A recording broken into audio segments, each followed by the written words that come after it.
En 1989, une chaîne de télévision de Chicago appartenant à National Broadcasting Company, appelée WMAQ, diffusait sa programmation habituelle. En fin de soirée, ils ont montré aux téléspectateurs leur diffusion habituelle. Une série de messages d'intérêt public sur la consommation de drogue, les projets publics et les événements à venir. À la toute fin de ces messages d'intérêt public, ils montraient aux téléspectateurs l'affiche d'une personne récemment disparue. C'était habituel, mais cette nuit-là, la section des personnes disparues avait une ambiance différente. Voyez par vous-même.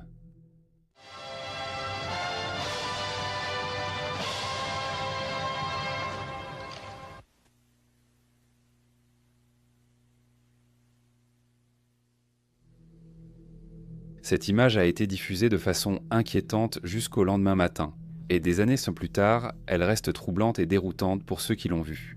La partie troublante saute aux yeux. Cette image ne ressemble pas à une photo classique de disparu. On peut à peine distinguer une personne, et l'image ne nous montre aucun trait reconnaissable. C'est inquiétant à regarder, et j'imagine voir cette image au milieu de la nuit.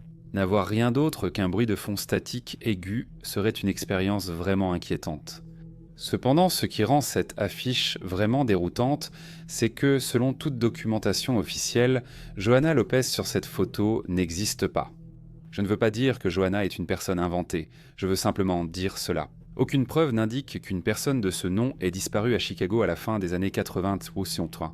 Il n'y a aucun rapport de disparition, aucun article de presse, et d'après ce que les gens ont pu rassembler, il n'existe aucun autre reportage sur cette affaire de disparition dans d'autres émissions télévisées en dehors de WMAQ. C'est le seul rapport connu sur la disparition de Johanna.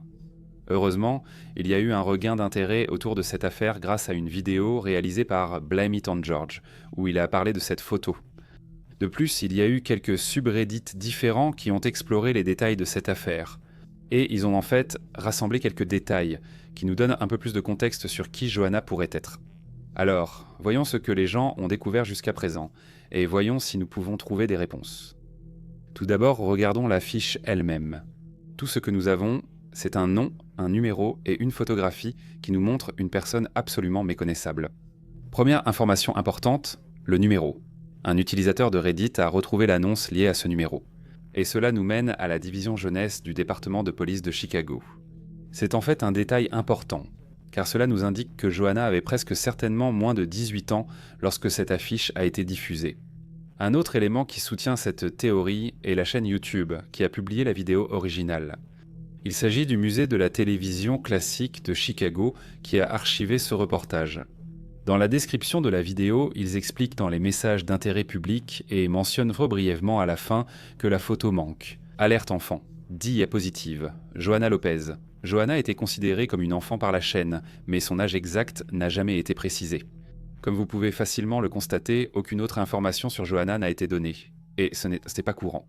En observant d'autres diapositives, vous remarquerez souvent une nette différence dans leur manière de transmettre ce type d'informations.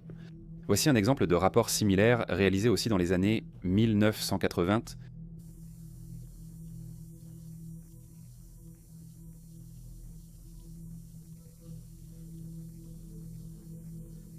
Ils indiquaient normalement la taille, l'âge et le lieu de la dernière apparition de la personne disparue.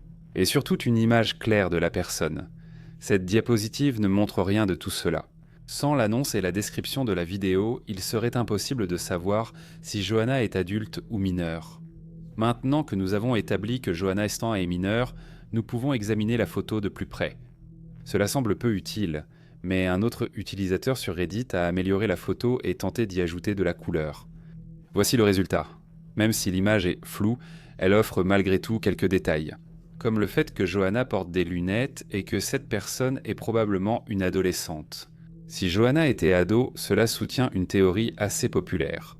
Cette théorie avance que Johanna était une jeune femme, issue d'une famille en difficulté ou d'un foyer d'accueil, et qu'elle a fui la maison où elle séjournait.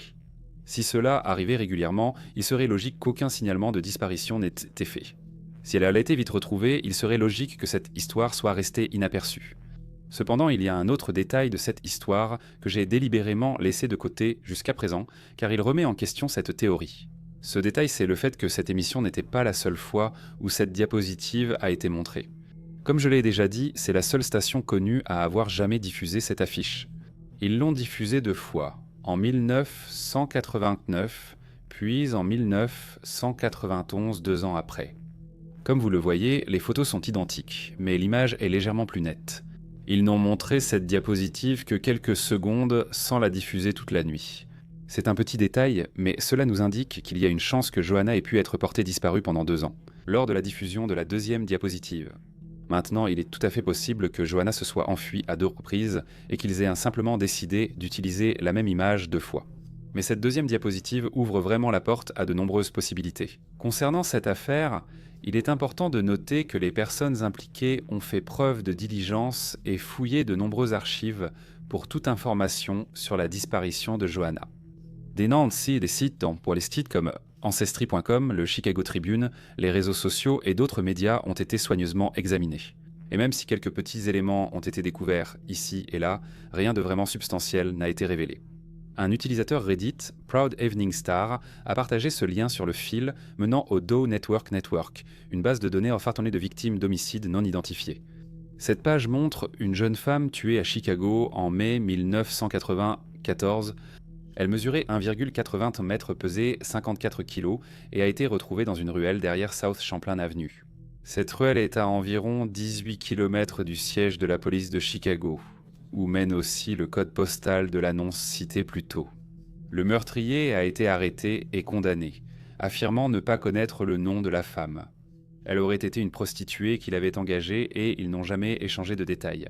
Son âge est estimé entre 18 et 22 ans. Si Johanna avait 15 ans en 1989 et 17 ans en 1991, elle aurait environ 20 ans en 1994, soit au milieu de cette estimation. Mais ce n'est qu'une supposition, et cela ne nous avance pas. C'est là que l'absence d'informations sur la vie de disparition nuit vraiment à l'enquête. Nous connaissons tout sur la femme non identifiée, mais rien sur Johanna Lopez. C'est essentiellement un autre mur dans une série très frustrante d'impasses. Si vous cherchez simplement cette affaire sur Google, vous pouvez passer des heures à tomber sur toutes sortes d'impasses. Le site Defrosting Cold Cases propose un article correct sur cette affaire et y partage des liens intéressants.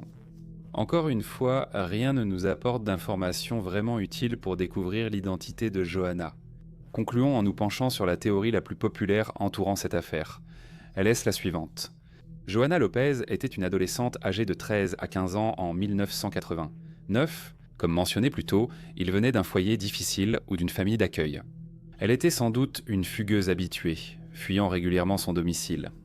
En 1989, elle a fait cela et une affiche de disparition bâclée a été créée.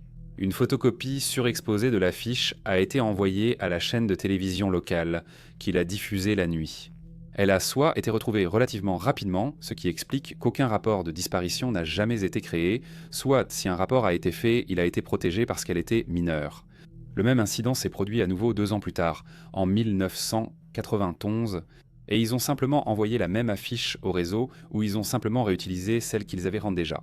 Cette théorie affirme que Johanna a eu une enfance difficile et fugué souvent, expliquant l'absence de documents sur elle.